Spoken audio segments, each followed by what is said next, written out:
দেখুন বন্ধুরা, এখনই দেখে মনে হচ্ছে খাই খাই কত সুন্দর হয়েছে। দেখতেও যেমন সুন্দর, খেতেও তেমনি টেস্টি। এটা একদম ভাত, রুটি, লুচি, পরোটার যার সাথে খাবে, মুড়ি, তার সাথেই কিন্তু খেতে দুর্দান্ত টেস্ট। পাতে ভাত দিলে এই বড়ার তরকারি যদি থাকে, একদম জাস্ট ফাটাফাটি জমে যাবে গরম গরম ভাতের সঙ্গে। নমস্কার বন্ধুরা, তৃষ্ণার রান্নাঘরে আপনাদের সকলকে স্বাগত। এই দেখুন, আজকে আমি নিয়ে চলে এসেছি নিরামিষ একটা রান্না। দেখুন, এই রান্নাটা প্রথম থেকে শেষ পর্যন্ত আপনারা দেখতে থাকুন, ভিডিওটি স্কিপ করবেন না। আপনাদের ভালো লাগলে অবশ্যই লাইক করবেন, কমেন্ট করবেন আর সাবস্ক্রাইব করে আমার পাশে থাকবেন বন্ধুরা। এই দেখুন, এই মশলাগুলো এখন আমি শিলের মধ্যে বেটে নেব। এখানে শিল রয়েছে। তারপরে বেটে নেব মটরের ডাল। এই মটরের ডালগুলো আমি সুন্দরভাবে ভিজিয়ে রেখেছি, পরিষ্কারভাবে ধুয়ে ভিজিয়ে রেখেছি। তাহলে আমি রান্নাটা আরম্ভ করি, আপনারা ভিডিওটি স্কিপ না করে দেখতে থাকুন। এই দেখুন, মটরের ডালটা আমি বেটে নিয়েছি, এখানে কড়াই বসিয়েও দিয়েছি। এবারে এর মধ্যে তেল দিয়ে দেব। আমি সর্ষের তেলে করছি, আপনারা চাইলে সাদা তেলেও করতে পারেন, যে কোনো তেলেই এটা হয়, তবে সর্ষের তেলেই একটু টেস্টি হয় আর কি।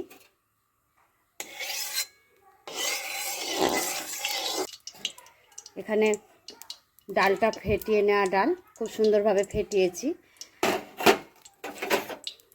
যাতে বড়াগুলো নরম নরম হয় আর ভেতরে রসও যেন ঢুকে যায়। এবারে যে যেমন সাইজের হবে খাবেন, ঠিক তেমনি সাইজেরই বড়া ভেজে নেবেন।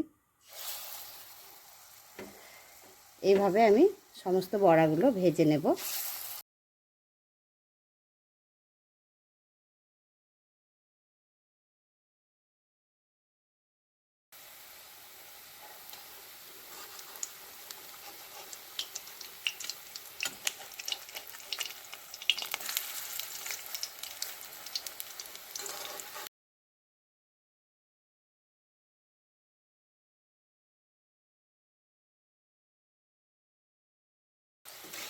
বড়াগুলো খুব সুন্দর ফেটানো হয়েছে, তাই ফুলে উঠছে খুব ভালো।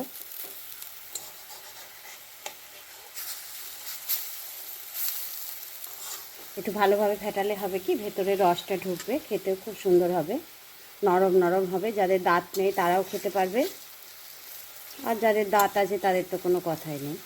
ঠিক লাল লালভাবে বড়াগুলো ভেজে নেবেন। একটু কড়া কড়া করে লাল করে ভাজলে গলে যাবে না বড়াটা, খুব সুন্দর হয়ে থাকবে। আর কাঁচা কাঁচাভাবে ভাত থাকলে পরে বড়াটা তরকারির সাথে গলে যাবে, গলে গিয়ে গ্রেভিটা একদম গাঢ় হয়ে যাবে, খেতেও খুব একটা টেস্টি লাগবে না।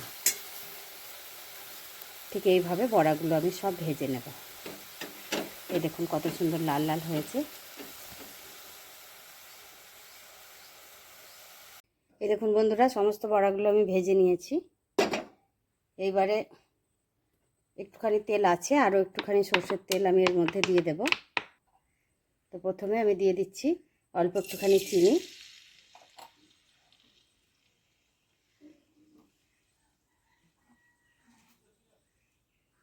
দিয়ে দিচ্ছি একটুখানি সম্বরা, আর অল্প একটুখানি হিংটা দিচ্ছি এই কারণে, যেহেতু নিরামিষ, হিংটাতেই স্বাদ নিয়ে আসবে। তেল তো গরম হয়ে এসছে, এখানে ছোট্ট করে টুকরো দারচিনি আর একটা লবঙ্গ এর মধ্যে দিয়ে দিলাম। দিয়ে দিচ্ছি টমেটো কুচি। তোমরা যদি ভাবো টমেটোটা পেস্ট করে নেব, সেটাও দিতে পারো, আমি এটা এখানে কুচিয়েই দিলাম। তো তেজপাতা দিয়ে দিলাম, দিয়ে দিচ্ছি সেই বেটে রাখা মশলাটা। এখানে দিয়ে দিচ্ছি হলুদ। এই দেখুন বন্ধুরা, কত সুন্দর মশলাটা আমার তেল ছাড়া ছাড়া হয়ে এসছে। এবারে আমি এই আলুগুলো প্রেসার কুকারে একটা সিটি মেরে রেখেছিলাম, এর মধ্যে দিয়ে দিচ্ছি। আলুগুলো দিয়ে একটু নাড়িয়ে চাড়িয়ে নেব, একদম কম আছে, ধিমে আছে, একটু ভেজে নেব। দেখুন দেখতে কত সুন্দর লাগছে।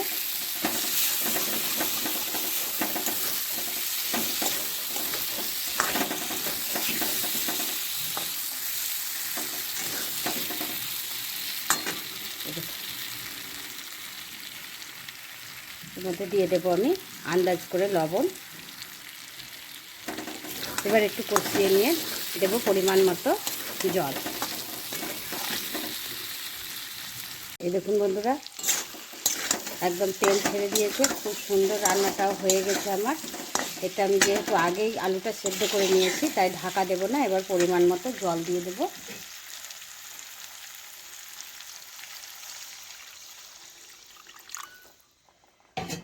বড়াতে গ্রেভিটা টেনে নেবে, তাই খুব মানে সাবধানভাবে দিতে হবে জলটা।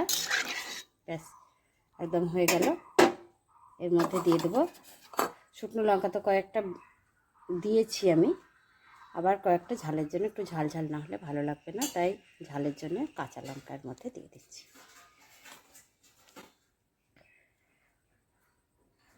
রেডি, একটুখানি হতে দেবো, তারপরে নামিয়ে ফেলবো, বড়া দিয়ে নামিয়ে ফেলবো এই বড়ার তরকারিটা।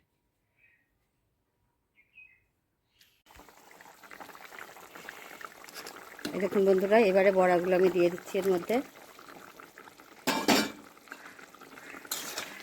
একদম রেডি আমার মটরের ডাল দিয়ে আলুর দম। তুমি একটু ঢাকা দিয়েই নামিয়ে ফেলবো এই তরকারিটা। খেতে কিন্তু ফাটাফাটি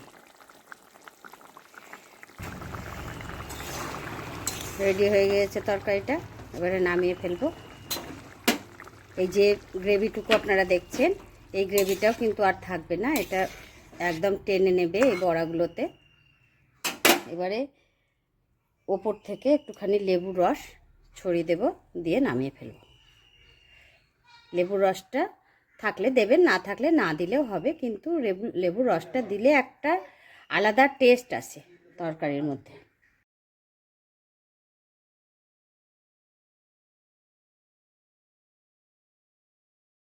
ভালো করে মিশিয়ে দিলাম। বড়াগুলো ডুমো হয়ে ফুলেও উঠেছে, আরও একটু রস টানবে, তো নামিয়ে নিচ্ছি। তাহলে দেখলেন তো বন্ধুরা, ঘরে থাকা উপকরণ দিয়ে কত সুন্দরভাবে নিরামিষ একটা পদ বানিয়ে ফেললাম চটজলদি। আপনারাও ঠিক এইভাবে বানিয়ে খাবেন, দেখবেন খুব সুস্বাদু এবং খুব টেস্টি। এটা সব কিছুর সাথেই খাওয়া যায়। নমস্কার, আজকে তাহলে বিদায় নিচ্ছি। আবারও আসবো একটা নতুন ভিডিও নিয়ে আপনাদের সবার কাছে।